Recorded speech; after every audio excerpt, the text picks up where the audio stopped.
So welcome to the masterclass, guys. Good evening, good morning, and good afternoon.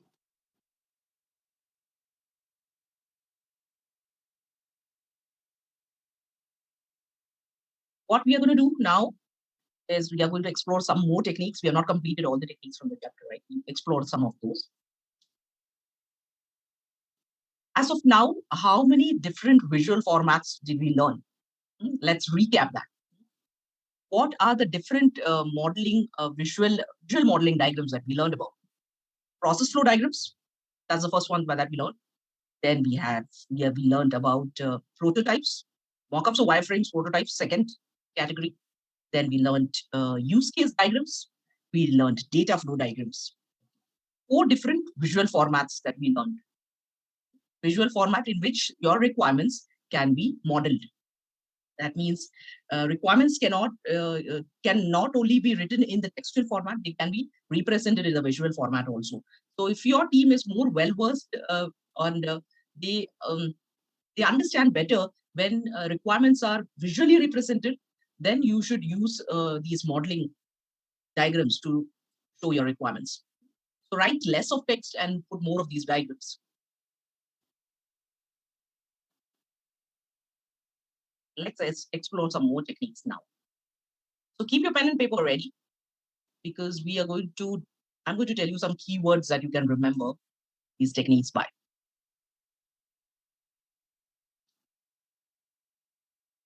So I'm on technique number 10, which is collaborative gaming. Page number 243 of BA-Walk. Okay? It talks about collaborative games as a technique. Obviously, as the name suggests, you must have understood that it is a gamification that has been done. And why do we play these games? Right now, you played sometime back, you played a game of crossword. Why did we do that? Because we wanted to simplify a particular concept. We use gamification for all the different areas where there is some amount of difficulty level or complexity level. Now, collaborative gaming was used as a technique in one of the projects where we were brainstorming about what kind of features should go into our new product. So you can use this technique, guys, whenever you feel that you want to brainstorm in a particular topic, and maybe you're not getting enough participation from the crowd, from the audience. Hmm? So there might be several people in the audience who are relatively quiet and not participating in the brainstorming. They don't know what to say. If that's the case, if you're dealing with that kind of an audience, bring about gamification in that workshop, and it will work. So in one such project, what we had done, like I said, we were brainstorming on what features should go into a new product, and we played a simple game, which is usually used in get-togethers and parties, where you have to just pick up a chit from the bowl, and there's a question written inside the chit, and you just have to answer that question. So there's no right or wrong answer to it. So we played the similar kind of chit wherein we ask the business users questions as to um, what is one, some examples of questions I'm just telling you what we wrote in the check. What is one such improvement if we bring to this particular product will make you feel happy about it or will make you feel satisfied? Hmm? Or another question can be what is one such feature that you do not like in the current application? So all of their responses are recorded in the whiteboard, of course. It's written in the whiteboard. Some of the other questions that we asked is what is one very nice feature that you observed in a competitor product? Hmm? So what we are trying to do is using this gamification technique when or the audience is not able to come up with their ideas on their own, they're not able to give you any ideas. When you ask these questions, they randomly come up and pick up a chit and whatever question that they get, they answer that. That itself helps you develop a full board of different ideas about different features that can go into the product. Of course, then you can further shortlist all those ideas and knock down the ideas that are not relevant and all of that. You can do that later. So collaborative gaming is used to build a joint understanding of a problem or a solution. Like I said, if you want to dig deeper into a particular problem or dig deeper into a solution, you can use the collaborative gaming technique. Okay? Before you start collaborative gaming, just like every game, make all the participants aware of the rules of the game so that they know what exactly they have to do. Like just before I started the techniques crossword, I showed you the screen and I showed you some sample hints that are given over there and how you need to fill the crossword. So brief your audience about it. So that's collaborative games, guys. The section, this particular section, which is page number 245. Page number 245 gives you a table of different products. Sorry, gives you a table of different collaborative games, examples of collaborative games. This is frequently asked in the exam. Take a note of this. Table number 10.10.1, page number 245. So they can ask you a question. Affinity map is an example of which business analysis technique? So the answer to that is collaborative games, right? Similarly, fishbowl. So you should be knowing the names of these collaborative games and what exactly is done during that collaborative game. They can slow in your exam, they can construct a question like, in a workshop, participants are constructing a box for a product as if it is being sold in a retail store. They're constructing a box for a product. What do you think is the technique that is being used here? Okay, so that's why I said grab your pen and paper and make notes of this. This table is very important, guys.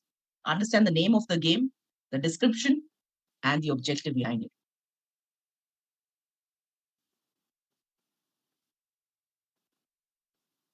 Strengths and limitations of the technique is something that you should know.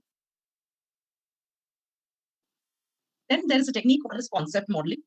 Now, the term concept modeling might make it sound as if it's very high fun technique or a very difficult technique, but it's very, very simple. Concept modeling directly maps to a glossary. What is a glossary, guys? Anyone heard of a glossary?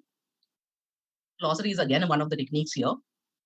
But tell me, what is the first thing that comes to your mind when you think about a glossary? Yes, correct. Bang on. When you think about a glossary, you visualize a glossary by the number, by all the terms and the definition of those terms. So why do we do a glossary? You'll see that any book that you purchase from the market, whether it's a story book or it might be a technical book, every book will have a glossary towards the end. What does the glossary point to? The glossary will have important terms that are used in that particular book and a short description of that term, what that term actually means. So if you go into our BA book also, if you go to the last section of BA book, there is a glossary included. See Appendix A. Click on Appendix A. It is going to give you a list of important terminologies that are used in this particular book. So a glossary is there in every book. So the name of the terminology and a short description. So how is concept modeling linked to glossary? Concept model ensures that the vocabulary that is used in the glossary is consistent.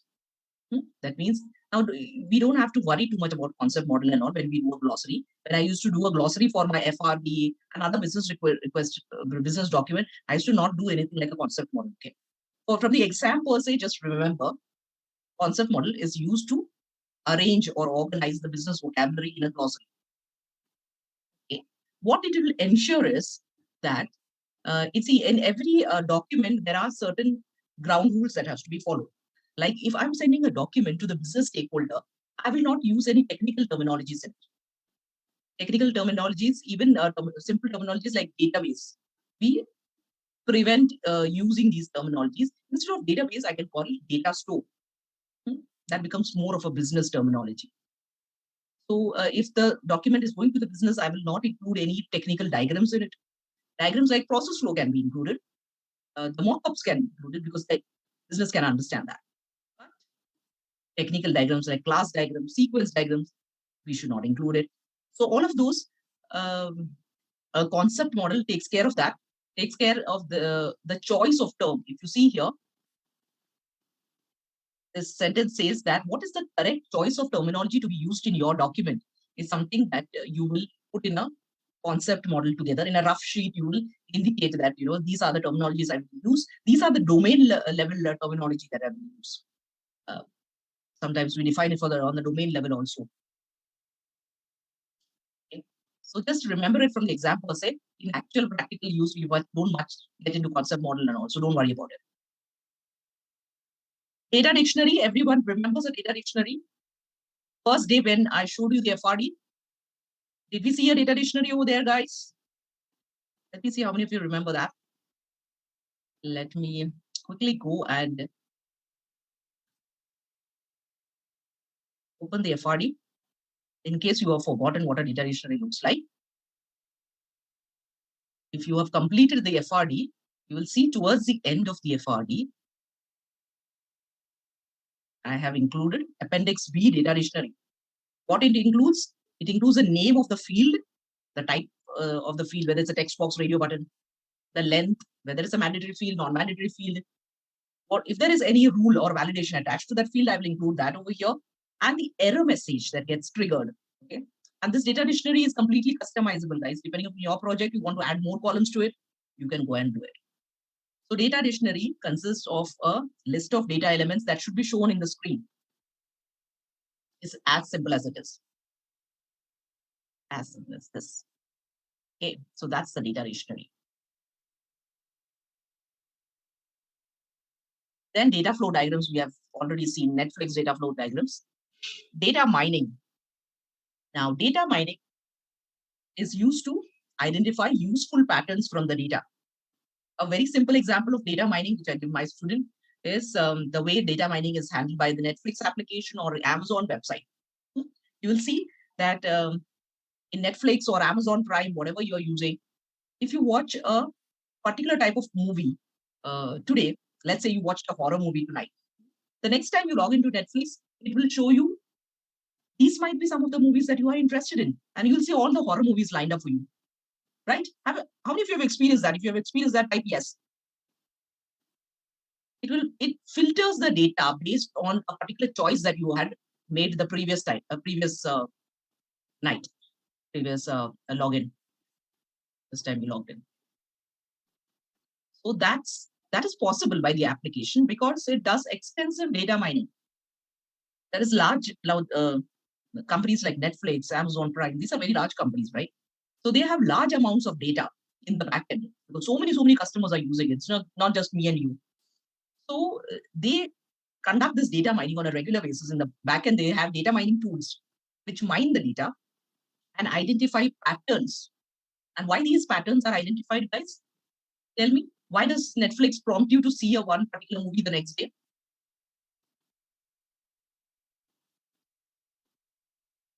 Why do you think it is necessary for a business to identify these kind of patterns?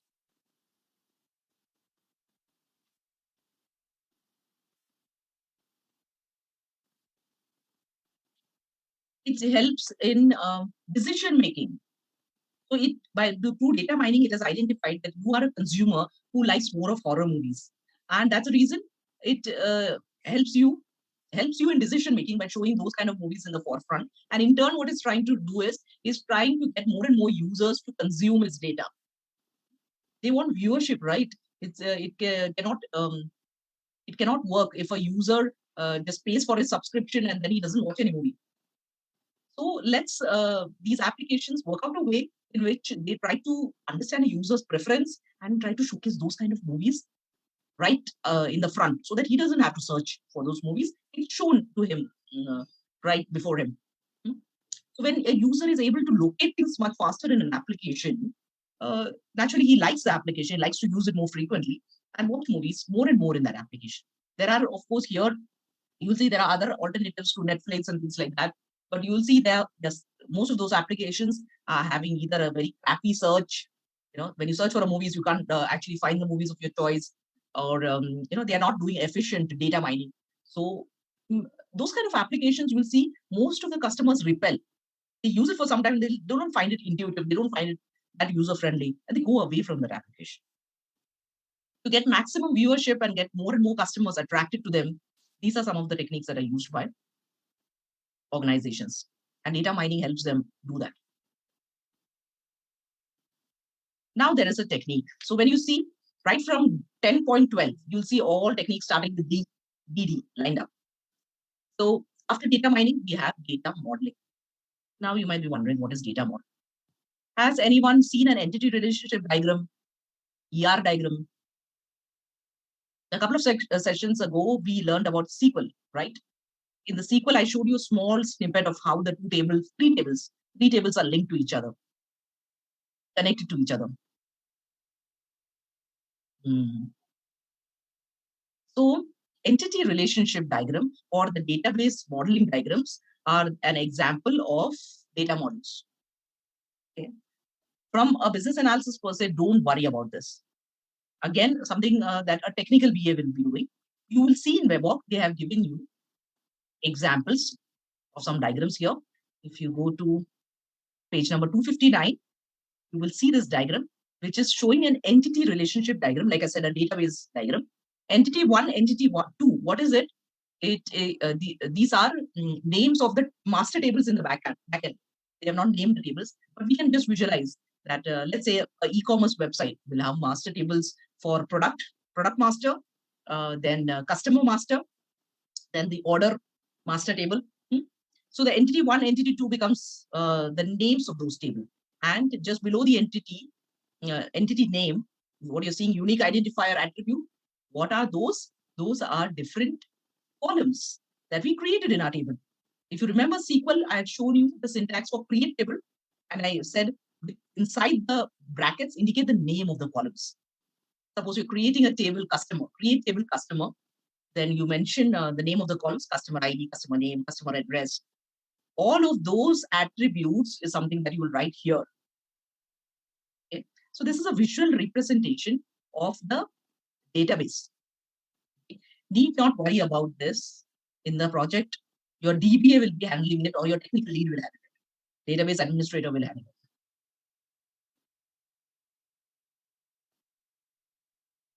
In your technical team also does something like a class diagram like this. This is again code level information, guys. There's no need for us to get into it. Why is it included in Webwork? If you have that question running in your mind, because like I told you in the first class, business analysts, you can find two types of business analysts in organizations. One who is a pure functional business analyst who does not get into these technicalities.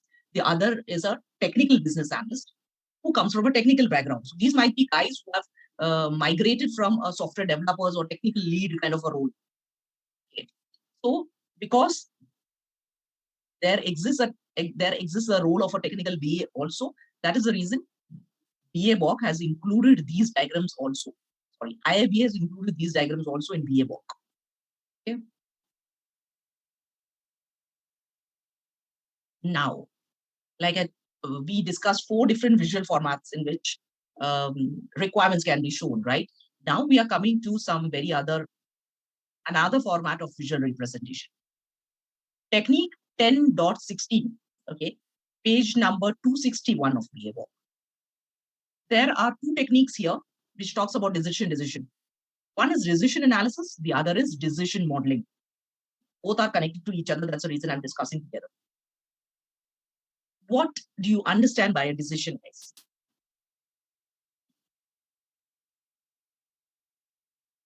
What is one word that comes to your mind when you think about a decision? One word.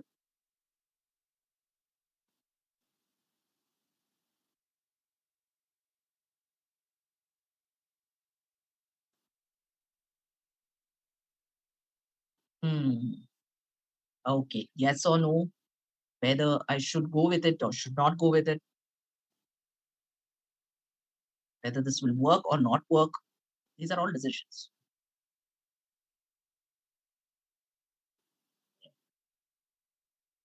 So let me come to this table and explain you.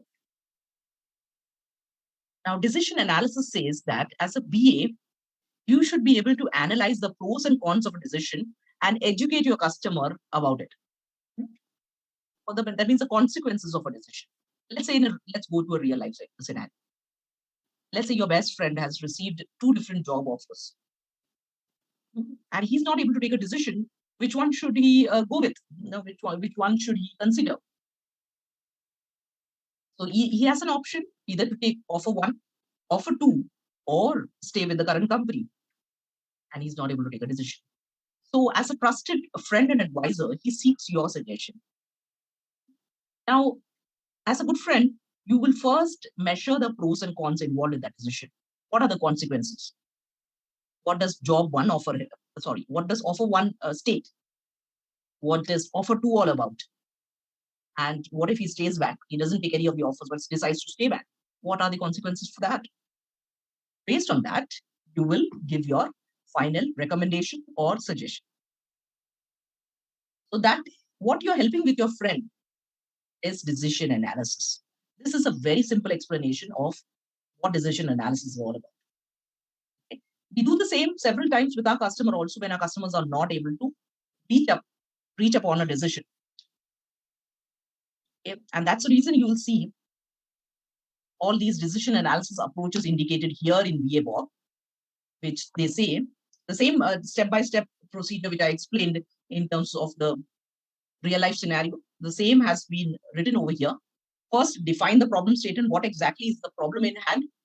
Identify what are the alternatives. In our case, offer one, offer two, or stay with the current company.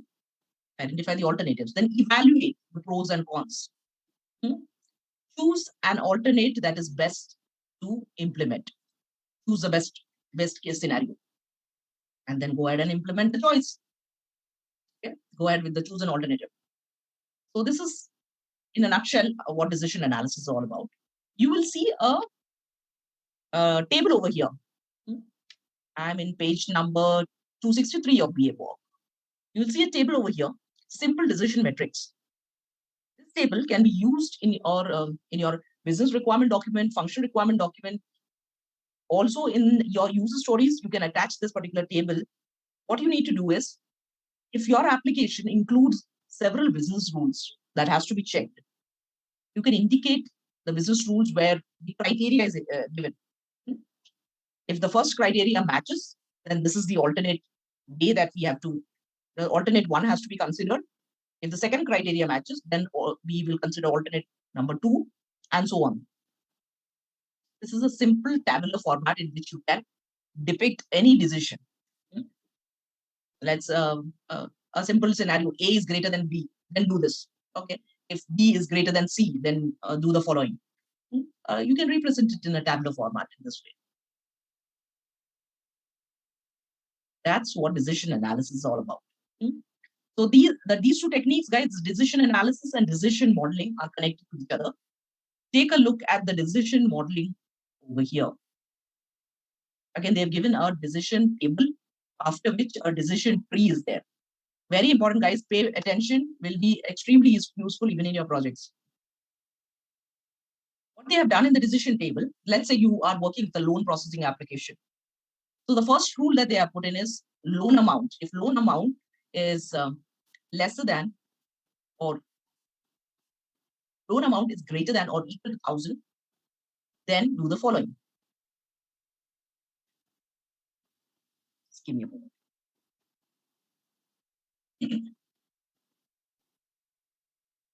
Then the next criteria that has to be checked is age. If age exceeds 80, then he is eligible. If it's lesser than or equal to 80, then it's ineligible. Just like we check the loan amount, similarly, we are doing a second level of check for age. Okay. So loan amount lesser than 1,000. The next level of check that you have to do is age, and then your application can bifurcate in two different directions. This guy is eligible for loan, he will go in a different flow. People who are ineligible, probably they'll be shown a message on the screen. Okay. So these decision tables can be included in your FRD. It can be included in made a part of your user stories, where you different levels of check that has to be included in the application can be shown in a tabular format. Everyone clear on this, guys? Type CL if you're clear. Don't just type CL just like that. This is very crucial. So you can have columns in this decision table depending upon all the different levels of check. Level 1 check, level 2, level 3, level 4. Some applications are very complex, so different levels of check have to be done. Clear? Are you with me, guys? The same decision table can be represented as a decision tree also. This is also a format that is very much acceptable. So what I've done is the same rules, I have put it in the form of a visual format. If amount is lesser than or equal to 1,000, check the age. Age is greater than 80, he is eligible. Lesser than 80, ineligible. So the same thing I put in a visual format. Now, if you go to visual paradigm, there is an option. Just load visual paradigm, guys. We'll see an option to draw this decision controls also, decision diagrams also.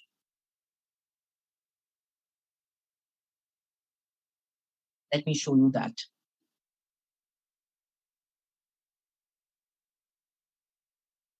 Go to a visual paradigm dashboard.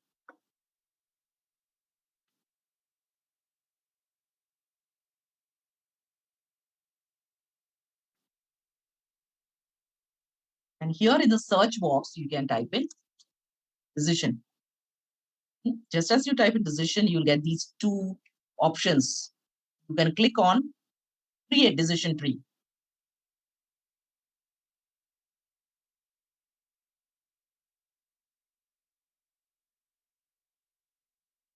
And you'll get all the different icons that you want to use for decision trees. Yeah. You can keep your decision trees very, very simple.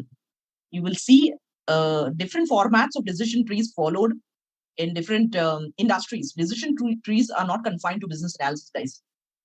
You'll find when you do a Google of decision trees, you'll see diagrams popping up with uh, different visual formats. Don't worry too much about it. What Webok has given you here in VA Box is a very simple decision diagram. Let me just open it up once again. Here on my screen, I have opened up the Webok decision tree. What they have done is they have just used rectangular boxes and these arrows. Keep it that simple. You will see decision trees in the industry being used by using a circle, and then there is diamond shape. Don't make it too complex. There are, like I said, decision trees are created in different format in different industries. Follow the format that IIBA talks about. Let me just go back to that. So if we have to do a decision tree for the same loans application, how would we do that? I'm going to start with the amount node. That's it.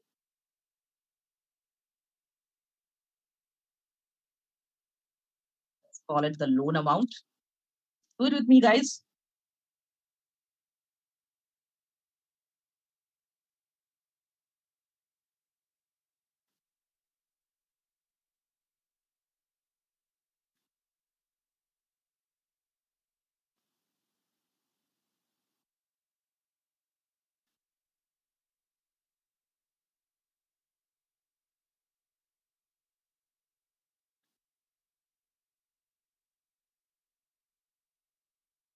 You can bring in a connector over here, loan amount, and then what was our next criteria? Age, right? So we can bring in another criteria.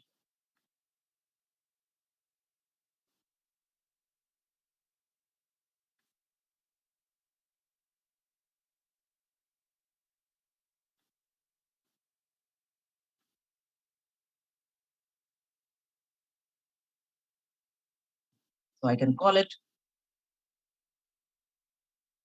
loan amount is lesser than or equal to 1,000. Next level of check, age greater than 18.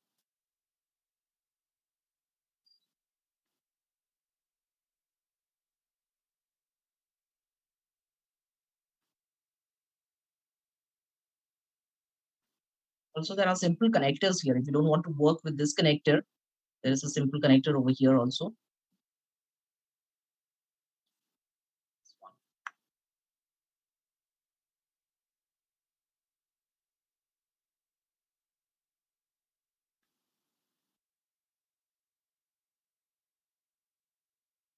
And use this connector.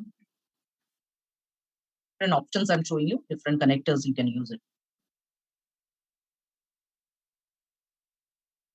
Here, just near the text tool on the left-hand side panel, you get these options of different arrows that you can draw. And these arrows, you can just pull it and you can show the outcome.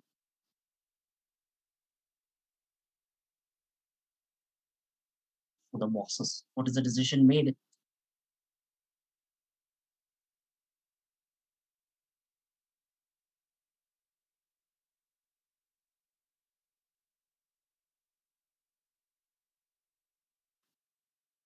This is how you go ahead by identifying whether sorry, we have to do one more box, I think. Yes, we have to do one box. Okay. Right here, age. Then we can bring in a text tool like this. And we can indicate age is greater than 18, then he is eligible.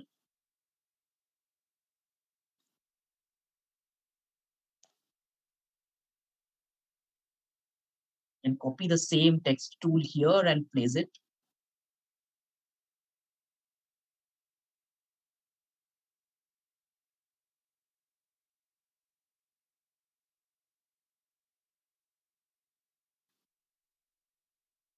Just change this.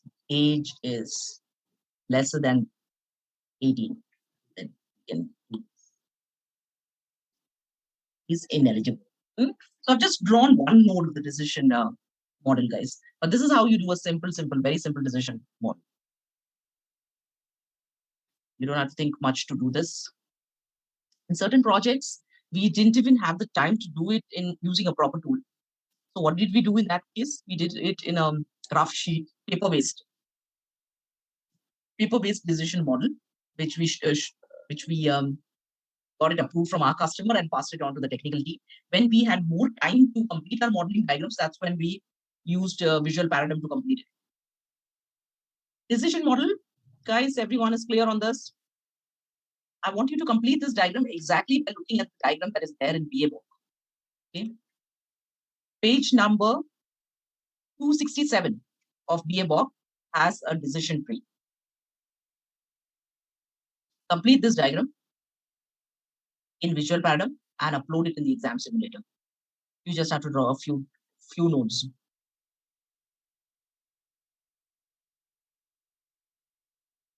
So can anybody tell me how many different visual formats did we see in our masterclass? How many different visual formats?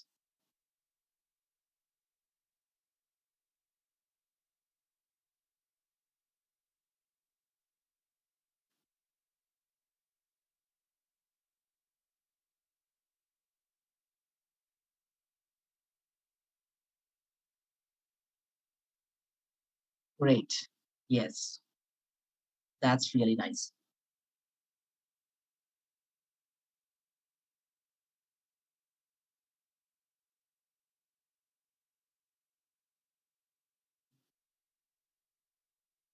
So we saw process flow diagrams, prototypes, data flow diagrams, decision models.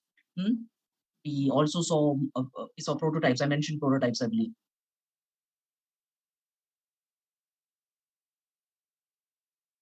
Yes, mind maps. That's correct. Yes, mind maps is also visual format in which you can show your requirements. Correct.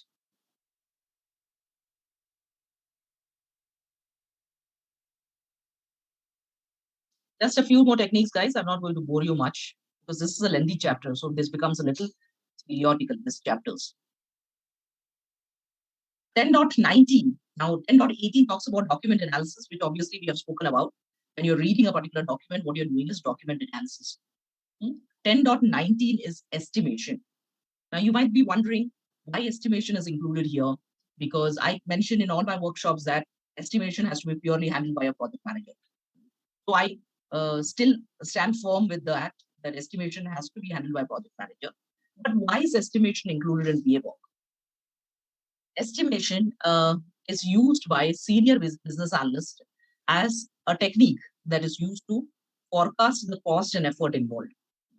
So when you get into a senior BA or lead BA position, some of the senior BAs, not all, some senior BAs also take a project management as a dual role. Okay, I've seen several of my colleagues also, once they became a lead BA, they started working as a BA come project manager. So you'll see out in the industry, a BA's role is mixed and matched with several roles. Have you observed that?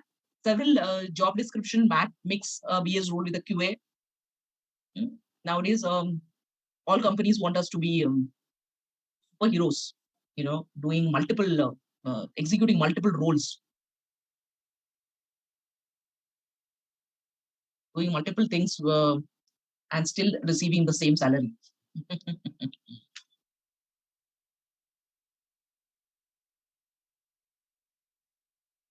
So estimation is handled by some lead BAs where they get into project management kind of roles. So under estimation, like I mentioned in the first couple of sessions, that estimation is an advanced level technique. So in ECBA, it has ECBA exam, it has less coverage, but do not skip this technique. What you need to learn is that you should be able to identify what is the technique that's used to forecast cost and effort estimation. You should be memorizing the names of all these estimation methods, top down, bottom up, parametric. Okay. Don't get deeper into it and learn all the descriptions of these techniques, not required at all. But there might be questions which might ask, okay, what is one technique that uses three different values of estimates? That which means we are talking about the PERT technique. It uses three different values: optimistic, pessimistic, and most likely value. So from the exam per se, memorize these guys. As a beginner level BA, you will not actually practically using it. Which technique uses a combination of expert judgment and history? That's Delphi. Okay.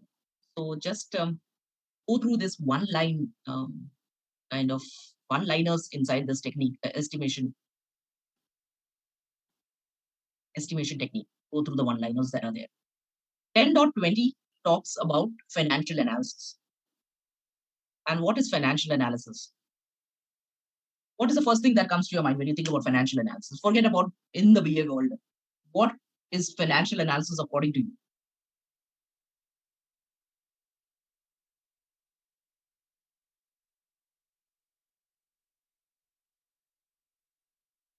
Does it ring a bell? Do you feel that you have heard this before? No? Never heard these techniques before? Good, good, good. So when you think about financial analysis, the things that come to your mind is profit loss, right? So let's put this in a real life scenario. Let's say one of your best friend approaches you and tells you about the recent investment that he's made, and the benefits that he's reaping out of it. He says that he put X amount in this particular financial instrument, and this is the X amount of return he got in the past few months. And he suggests that you should also go ahead with it. Now, although this person is your very near and dear friend, you would like to spend some time understanding whether it is really a good investment, understanding where the risk associated with that investment, the pros and cons and everything. Okay. So as I mentioned, all of these parameters, what am I talking about? I'm talking about a technique called as financial analysis.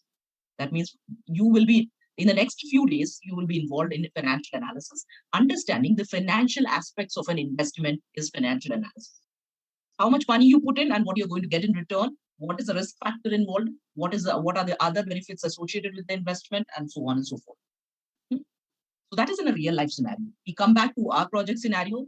Our many times when we are working as lead BAs, we have to use this technique called as financial analysis to help our customers arrive on a decision, make them see the financial aspects of an investment. Again, this is a senior level technique. So you should net, if you remember the real project scenario, real life scenario that I've told you about financial analysis, that is enough for you to understand what financial analysis is. Okay. So like I told you many times, we tell our customer that customers would like to understand why they should choose you as a vendor for this particular engagement, for this particular initiative. So if you are someone who's involved in, someone who has participated in pre-sales, are you aware of pre-sales? If you are a part of the marketing team or the pre-sales team, you will be responsible to sending responses to the bidding for new projects. In the bidding, what we do is, along with the solution and all that we have created for the customer, we also include the financial aspects of the investment. That is, make them aware what kind of benefits that they will reap from the solution. Okay, guys, take a note of that. The next set of techniques is something that we have discussed before. Glossary, interface analysis, interviews, lessons, item tracking, and lessons learned. I think we have not discussed that. Item tracking is a very simple technique, guys. Only the name makes you feel that you have never used before. But each and every person here in this class, I can bet you have used this technique. Whenever we get into any meeting, it might be not necessarily a requirement gathering meeting, any meeting where your customer or any stakeholder is raising a set of concerns, issues he wants to discuss with you. So it might be your manager who has called in for a meeting, team meeting, and he wants to discuss certain issues that are happening on the team front. Or in our business analysis scenario, the customer calls for a meeting and he wants to discuss a set of production issues that recently happened and has not been addressed so far. So you will get into that particular meeting, and as the customer is discussing, you will take notes. What you're doing is you are preparing an item tracker. So item tracker can be a simple Excel sheet document, Word document, or maybe something that you scribbled in a notepad, where you are tracking these items so that you can ensure a timely closure. Okay. So notepad, definitely I will not suggest that, because the papers will get misplaced. What I used to do is I used to record all of this in an Excel sheet format and upload it in the Jira tool as issues that have to be looked into on an urgent basis. So you can prepare your item tracker just like how you want it to be. But this is purely item tracking. When I talk about items can be issues, concerns, or any sudden changes that the customer has brought in. All of that can be item tracking. Lessons learned, I believe most of you already know. What is lessons learned, guys? Just tell me one word that comes to your mind when you think about lessons learned.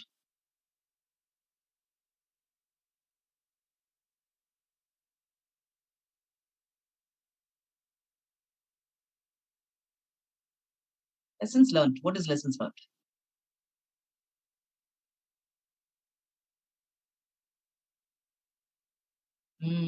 Yes. Lessons learned talks about the previous mistakes that you must have made in the sprint, in the previous sprints. Okay. The previous deliveries, whatever mistakes that you have made, you should not repeat it, right? So in sprint, we have a very good terminology which talks about it. Anyone knows that? In Scrum, what is the terminology that is used to refer to lessons learned? What is that one meeting that you do to discuss this?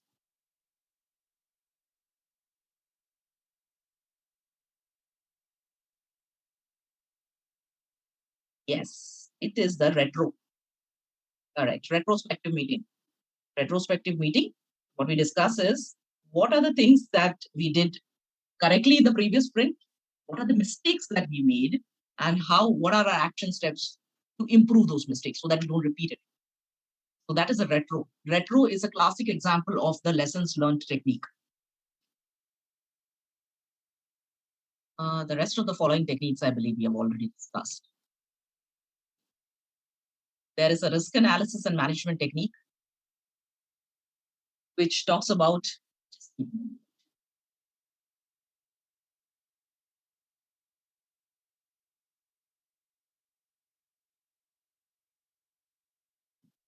there is a technique called as risk analysis and management, which talks about evaluating what are the risks associated with the solution. So any solution that you're proposing to the customer, there might be some risk involved in it. As a BA, as a senior BA, again, risk analysis is a senior advanced level technique. As a senior BA, you will also conduct a risk analysis. Risk can be anything. A customer wants to bring about a change in a particular application and you feel that change is going to be rather risky. As a BA, you'll highlight it to the customer. Or it might be risk might be on the solution level where you're proposing a solution and there are certain amount of risk associated with that.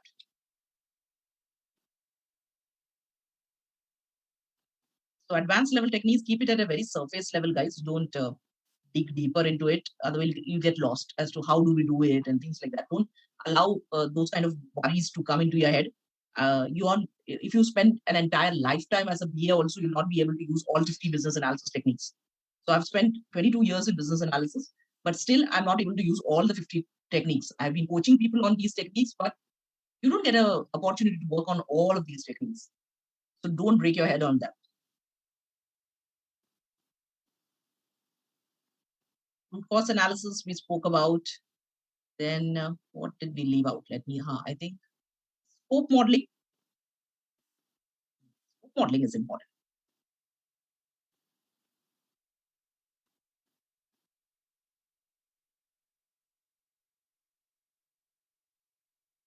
Now, scope modeling as a technique to give off, guys, they talk about developing a diagram that outlines the scope.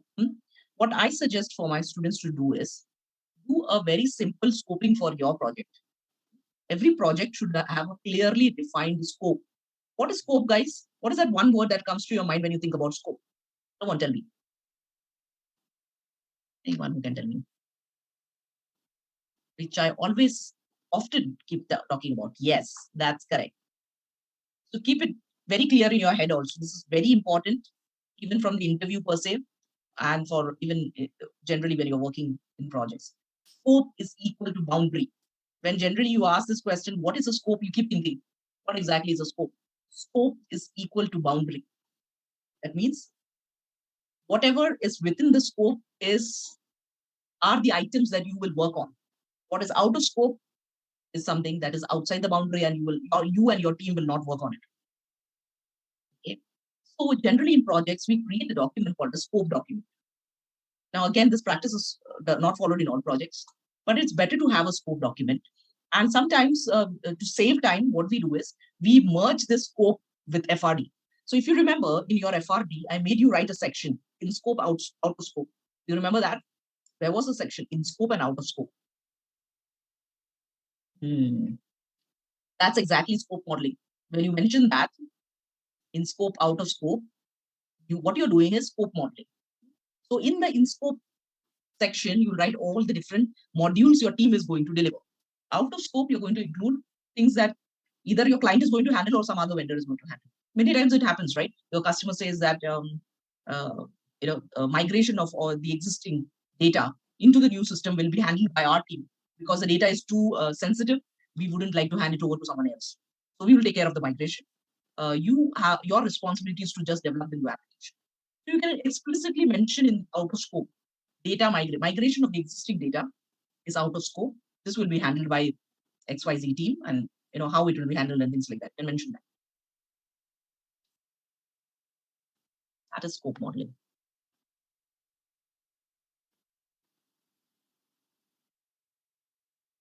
Then there is a technique called a sequence diagram. I'll just directly take you to this diagram that is there here. I'm in page number 343 of BA book.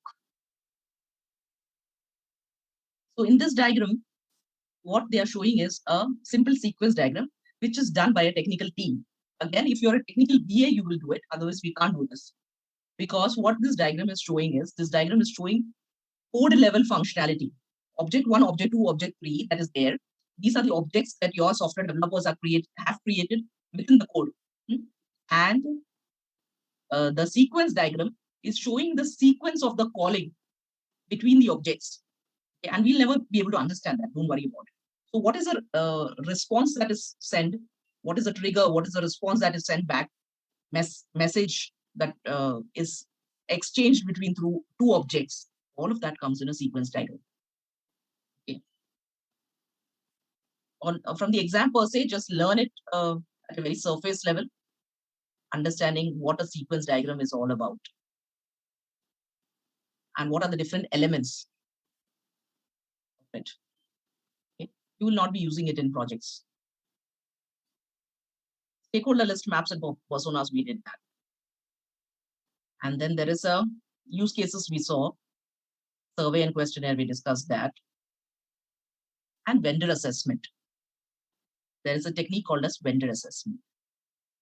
What does vendor assessment help you do is, suppose you are a BA working with the marketing team or a part of the evaluation team. So several times it so happens that we are involved in the vendor selection process. Let's say you are a BA working with an investment bank, IT team of your investment bank.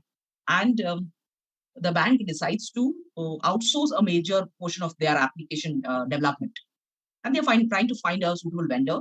So they send out a request for proposal to different IT vendors. So TCS, Cognizant, Accenture, many IT companies bid for it, bid for the to win the contract. Now, as a BA working with this particular bank, you will be responsible to assess all the responses that you are receiving from different vendors to figure out who is the vendor who is having a better capability to deliver that service. A very simple real life scenario, if I take you, is if you're planning to renovate your house, you might invite quotations from different interior designers, and then narrow down on any one person who you feel is the best fit to deliver the service, right? So what you're doing is vendor assessment there. In the IT world, a similar kind of vendor assessment is done when you want to evaluate the ability or capabilities of different vendors to deliver a particular service. Okay.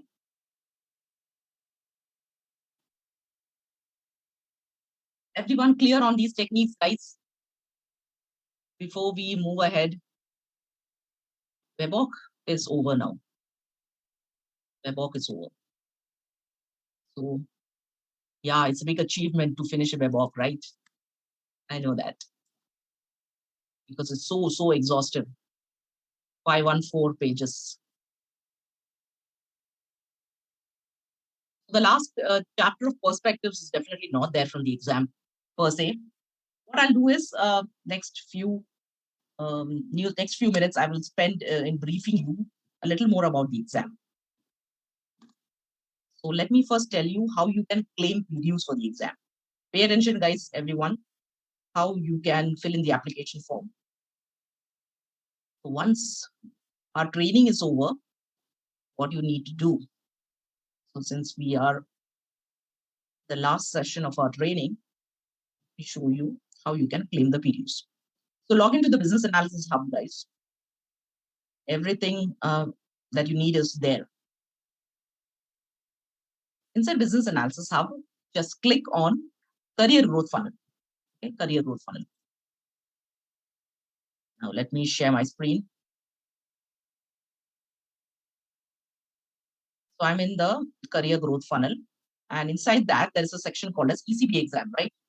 All the resources for the exam, you'll find it here. The study plan and everything is there.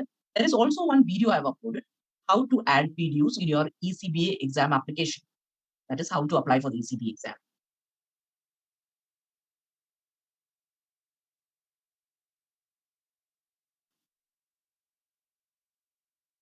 So this is a step-by-step demonstration of what you need to do in order to apply for the ECBA ECBA exam.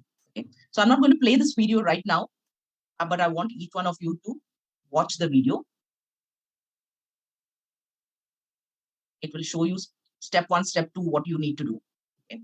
And it's pretty straightforward. In case you're stuck in any particular step, you can always email me or drop a message in the Telegram support group. Okay. But it's a pretty straightforward video. So you'll not face any issues. I know that.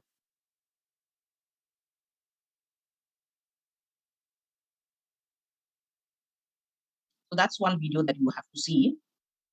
So mark these videos, which you have to see later, guys. Although you might be seeing it at the time of application, maybe you don't want to apply right now. But on the last day of the training program, you can go ahead and apply for your ECBA exam. There is another video which is a must see.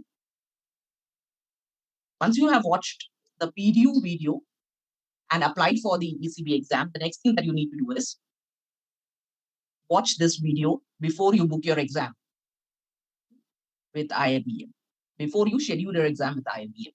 Now, this particular video, which I have included over here, it directly links to the IIBM website. So it's their video, not mine. This video is also, if you see, pinned in our Telegram group. This video will tell you exactly how the exam occurs. So very informative videos. This will, if you see my screen right now, it is going to show you a student who is giving an online exam, online IIB exam, and what are the things that you should know before the exam. I'm not playing the sound right now because I'm not going to play the entire video. But these are videos that are exclusively created by IIB to educate students about how the exam will be conducted. Many of them have concerns about how the exam will be conducted, how they will do it using their their own devices and things like that. Everything, all the questions get answered here. They have actually shown a student taking an exam. So watch this video really slowly and understand how they will send you instructions and everything is given here.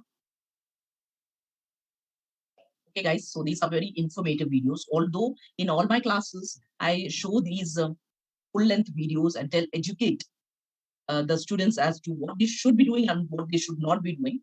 Still, there are several mistakes made by students. Couple of mistakes I would like to highlight so that you don't go ahead and make those mistakes.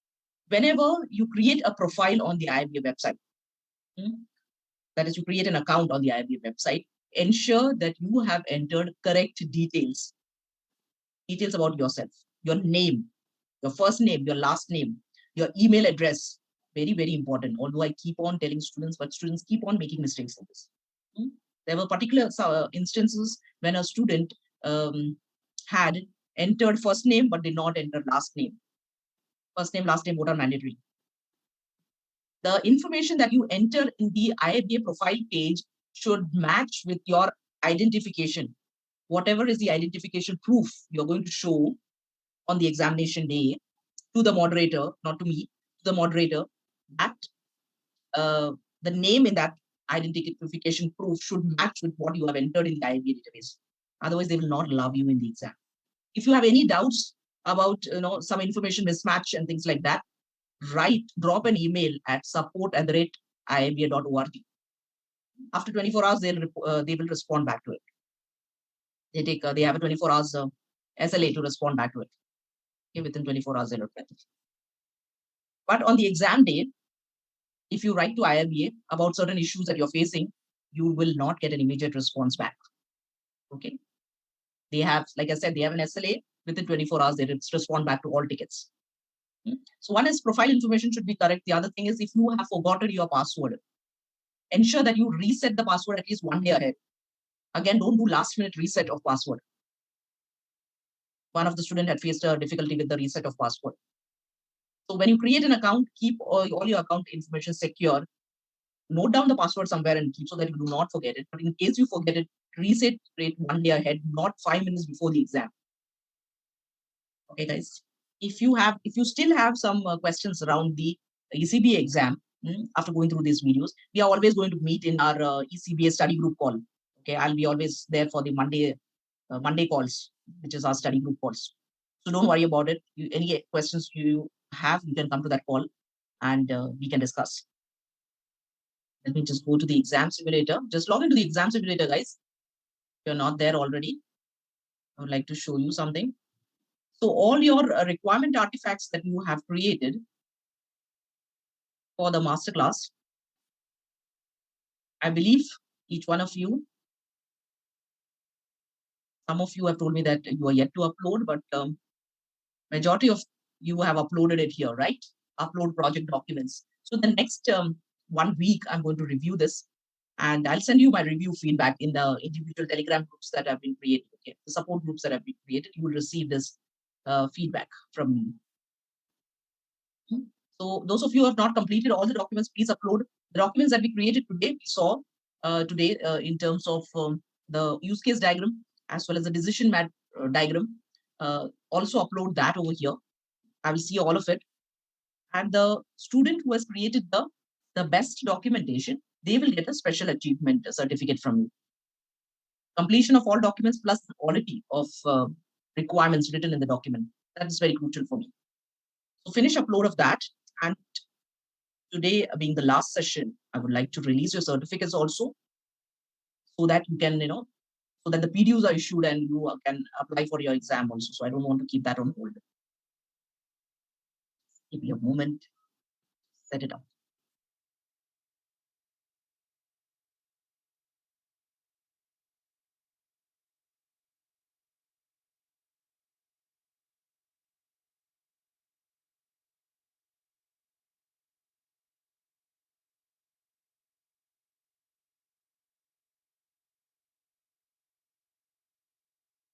So when you come to this section on my screen right now, what you're seeing is a section called as certificates. When you come to this section, there will be a link, Business Analysis Masterclass ECPA certificate. Just click on this link, guys. This link will generate your masterclass certificate. It's auto-generated by the system. Depending upon the name that is there in the system, your profile name, the certificate is generated. In case any of you finds that your name has been misspelled in the certificate, need not worry.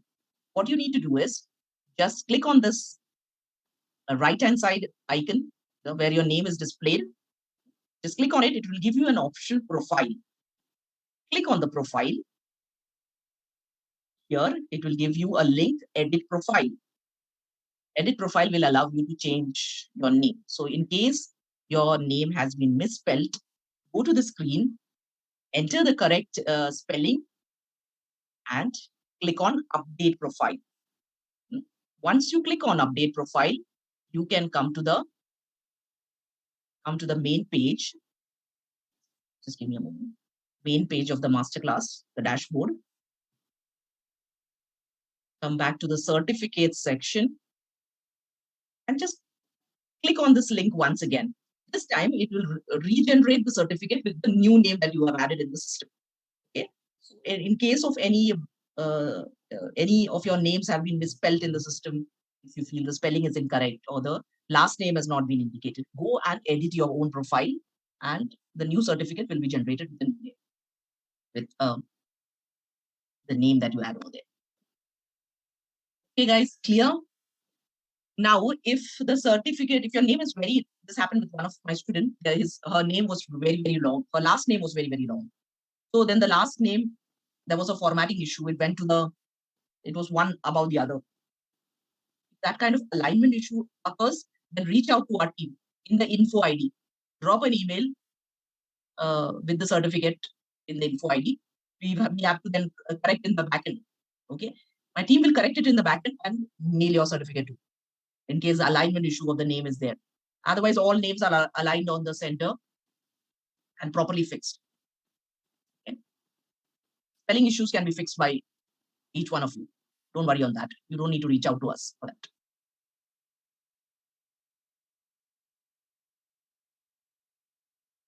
Okay. Within a week's time, I will release the special achievement certificate, and you'll get to know who has written the best quality of requirements in this particular masterclass. Okay. Practical lab sessions have been announced. Take a look at that in your Telegram group. Each one of you will receive an email notifying you when exactly the lab session is going to happen and the time for that. Lab sessions happen every month. You can hop into any of the sessions.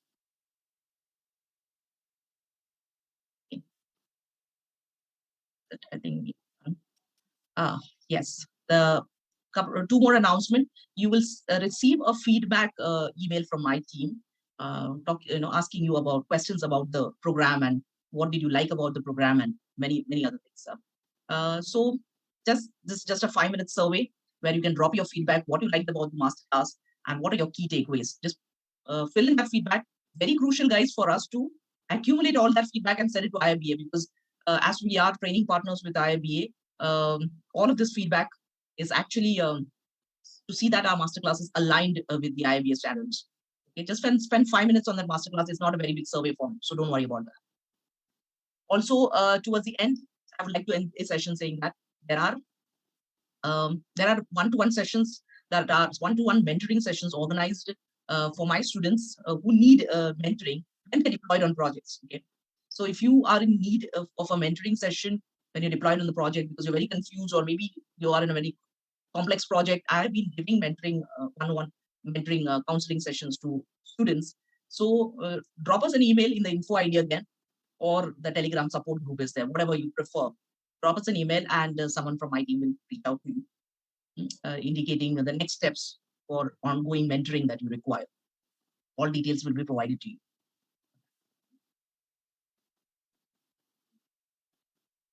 A couple things. Did I miss out anything else? I think I've covered everything. Okay, I think that brings us to the end of our masterclass. And we have covered a whole lot of syllabus of business analysis in this masterclass. So I wish you all the very best on your career, guys. So I hope each one of you have had a very good learning experience and learning session in the masterclass. Okay. And for me, it was absolutely amazing having you guys here, having a small batch with whom I can train and mentor and get them to the next level. Have a nice day. Goodbye. Take care.